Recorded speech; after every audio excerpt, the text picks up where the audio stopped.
Hi, this is Brett Ingram, entrepreneur and award-winning product creator. Today, I want to share with you the truth about making a work and life schedule.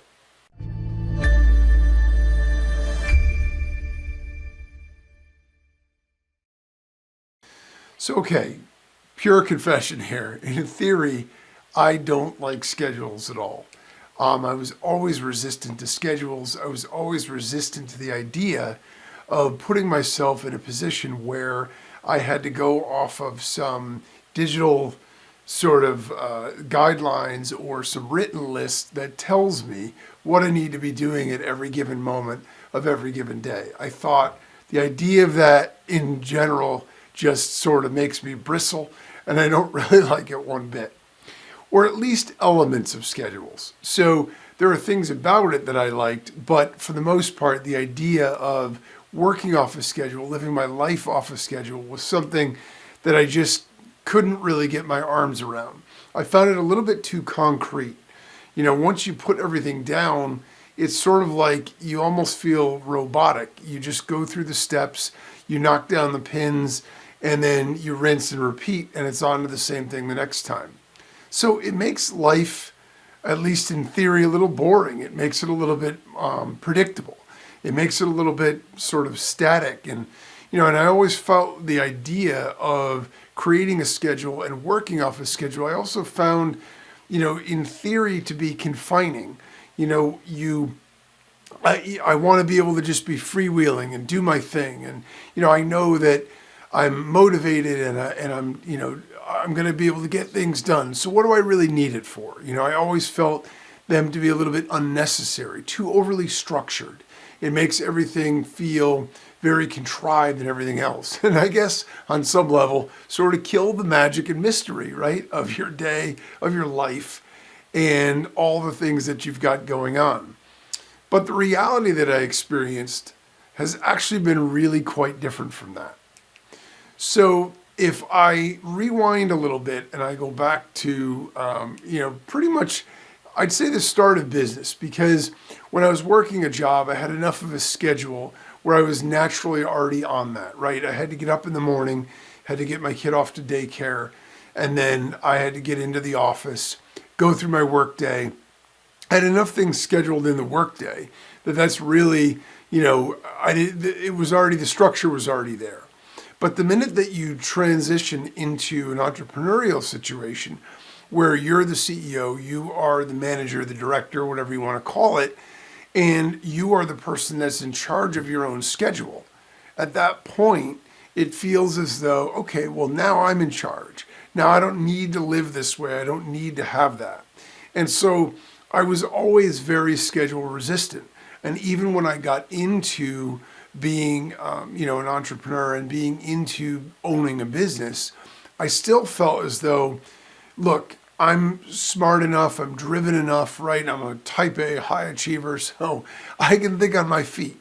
What do I need a schedule for? I'm not going to forget anything. Like, I already know all the stuff that I need to do, and I understand how all this stuff works. And so that's essentially the way that I looked at it. But I, in truth, had a lot of things going on because I did have a personal life outside of work.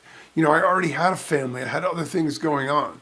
And I also had a lot of things going on in business because I didn't have one set little business where I knew exactly what I was doing. I was creating it on the fly. So a lot of it was sort of, ambiguous to begin with and abstract because I had to figure out what was going to really be my charge, what was really going to be my direction and my focus in digital marketing. And so what ended up happening when I reflect back is that I found that I never had time for some stuff. There were things that I always knew I wanted to do, knew I wanted to get to. And for some reason, I'd go through the day, I'd get to the end of the day, and I'd think about it as I dozed off to sleep. There were those 4 things that I really want to do tomorrow. I'll think about it tomorrow. And then tomorrow would come and go, and it was in the same situation again. And it seemed like some of the things that were important to me were always just out of reach. I couldn't quite get there. I couldn't quite get them done. I never seemed to have quite enough time to to actually get to the things that I needed to do. So I was doing stuff and I was busy and I was productive and all of those things, but there were things that I knew were really important to me that I just could never get to, whether they were personal or professional. And that got really frustrating because first it was days and I thought, well, I'll get to it tomorrow, and then it was weeks, and I'll get to it next week, and then it was months. And I would look up months later and there were things that I still wanted to have accomplished, still that I wanted to look into or do, and it literally months had gone by and I was so busy all the time that I just never ended up getting to them. So it never became the priority that I wanted it to be. And so that was one of my real realities about sort of just flying by the seat of my pants and figuring it out as I go. Another thing that happened to me is, sort of strangely to me, I missed and forgot some important stuff. There were deadlines or super important things for business that I needed to get done or things in my life, and I would just completely forget. And then I was so sort of upset with myself because how could I have done this? I know how important this is. How could I possibly have forgotten something of this magnitude, of this importance, when it means so much to me or others or whatever? And I never made the connection. I never, it's not that I took responsibility for missing it. I knew it was my fault. But at the same time, I never really was willing to admit that it was because I didn't have things written down. I didn't have things scheduled. So I wasn't aware of the fact that I had things. I just always believed I can organize it all in my mind. I'll figure it out. Don't worry, I'll get to it all. And unfortunately, I didn't, and I missed. And so I got a little confused about how could I have done that? You ever have one of those moments where, it's almost like brain dead. You hit yourself in the head, like, how could I have done that? I know how important this was, and I know, I thought about it 100 times, and then on the day that it was due or on the day I was supposed to, I just never got to it. And I always felt really bad about that, but again, it wasn't enough to make me change my schedule or my habits, because I still didn't admit or realize what the actual root problem was. And then the other thing was, I always felt like there was too much to do and never enough time. Now, in fairness, that's, happens to a lot of us, and regardless of whether we're scheduled or not. But the difference is, I always felt that way on a daily basis, so I always felt pushed almost from behind, like I was being prodded. No matter what I did, there was never enough time to get it all done. And so, unfortunately, I wasn't able to be present. I wasn't able to be in the moment in a lot of the things that I was doing because I always felt the pressure of what else needed to come next. And I didn't have it sort of organized well. So that sort of abstractness and ambiguity made it even more difficult because it was a psychological pressure on me that I wasn't able to process because of the fact that I didn't know what I needed to do when. I just know I had way too many more things to do. And I always believed sort of in my mind somewhere that when I reach X, when I reach this particular, everything will get simpler and easier, right? All these problems will go away. It's just because I haven't gotten to this yet, or, this hasn't happened yet. And once this does, it will, but it was all a fallacy. It was all a farce. Because no matter what I reached, no matter what I did, no matter what milestones, no matter what dates passed, no matter what happened, the situation kept repeating itself. And it wasn't until later when I started to reflect and realize, maybe I'm not doing as good a job at things as I should be or could be. And so maybe I do need to try something different. And so when I finally realized it just wasn't going so well trying to figure it all out on my own, and maybe I wasn't quite as smart or on top of everything as I thought I was, then I would give scheduling a try. And when I say give it a try, what I mean is it was a challenge. If you don't keep a schedule currently, and then you try to do that and you try to organize everything, it's a challenge at first. It can be antithetical to the way that we work or the way that we think initially. It can be really hard, both psychologically and mentally, but also just physically. And then there's a learning curve about it also, because it's not only physically being able to put tasks down or schedule blocks of time or whatever, but in addition to that, it's having the discipline to follow through. I know when I started scheduling things, I felt better, right? Because I took everything and I wrote it all down and I said, I did it. Now I feel good. And the reality of it is all it was an emotional Band-Aid or a psychological Band-Aid because I didn't follow it. So I wrote it all down and that made me feel really good. But then I got up the next day and was never even opened the schedule. I never even looked at it. So I remember before all the automation days, I had actually like a physical planner. And all it was a really expensive paperweight that took a lot of my time because I kept scheduling stuff. I never did any of it because I didn't follow it. And then I ended up just pushing it to the next day. So I was basically just rewriting the same thing over and over and over again, day after day after day. And I wasn't getting any closer to getting any of it done. When I finally decided I would commit and make this thing work, I went through various different kinds of scheduling things. I tried a few different apps. I stopped doing all the paper handwritten stuff because I knew for me intuitively, for some people that works really well. My wife really likes that.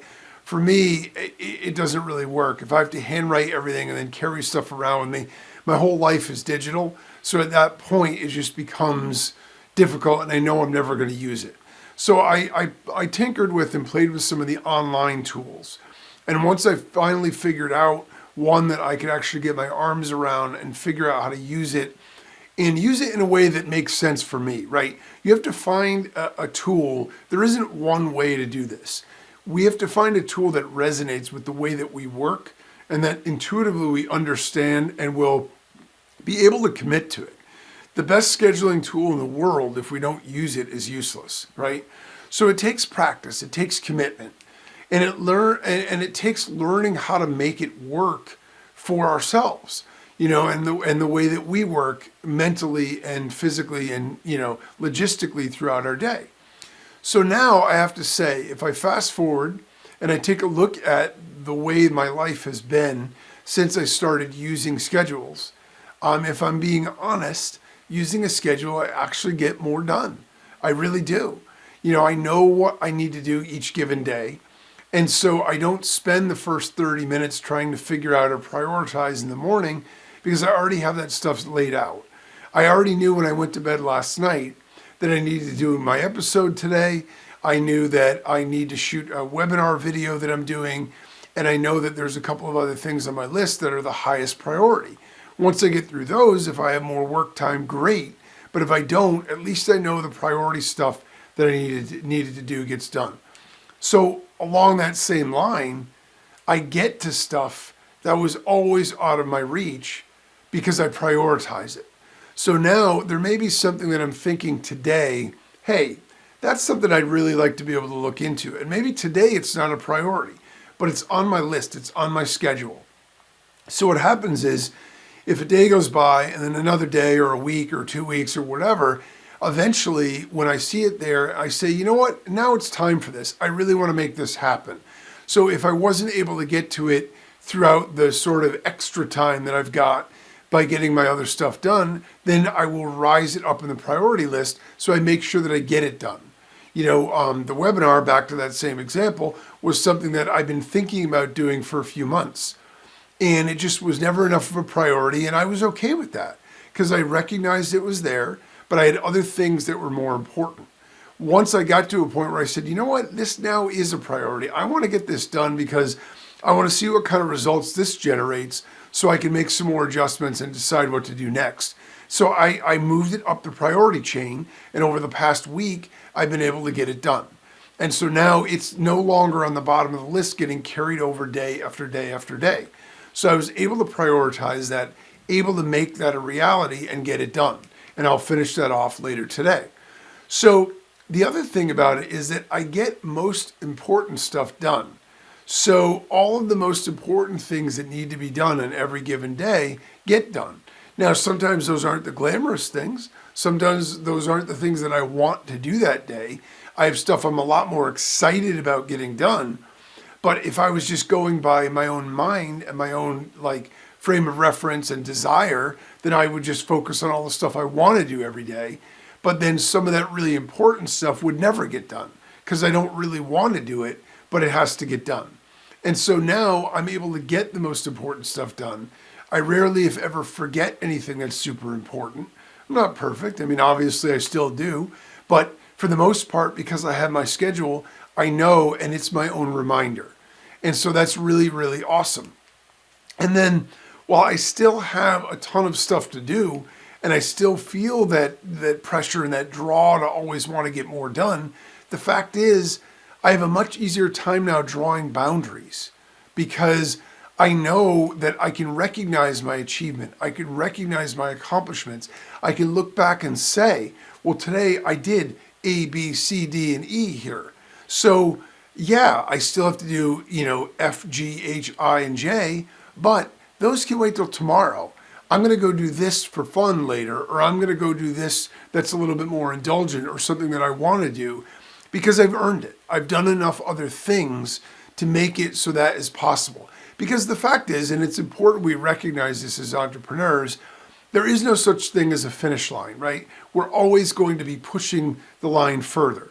If we want to reach X and we get to X, then it will become Y. If we get to Y, it'll become Z. That's fine. That's the nature of the beast. That's who we are as entrepreneurs, and that is the nature of human achievement just in general. We always want to be growing, expanding, and becoming better at all the things that we're doing. That's fantastic.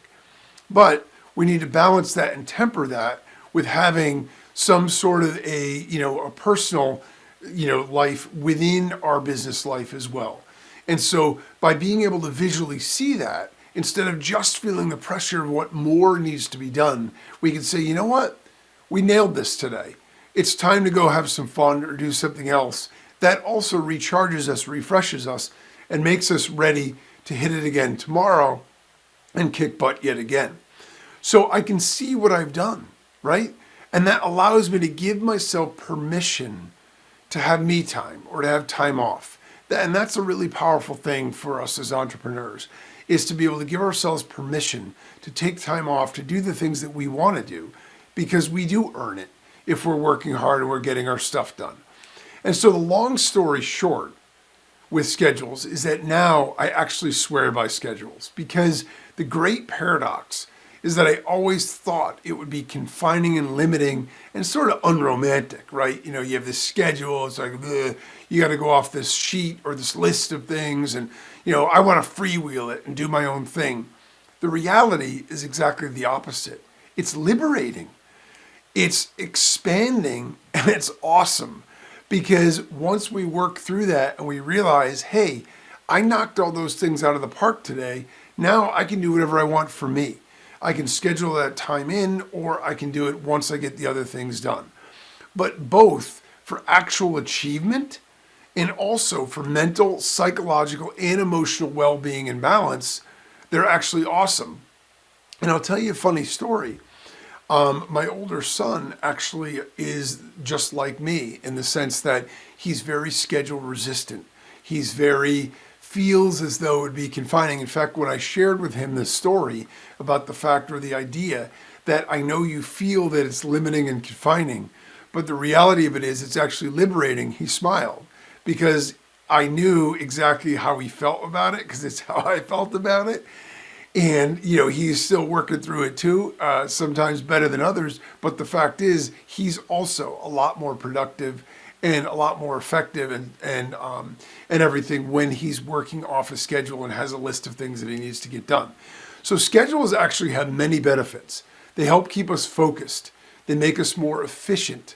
They make us a lot more productive because we're ultimately able to get a lot more done. They'll ease our mind because we no longer need to remember.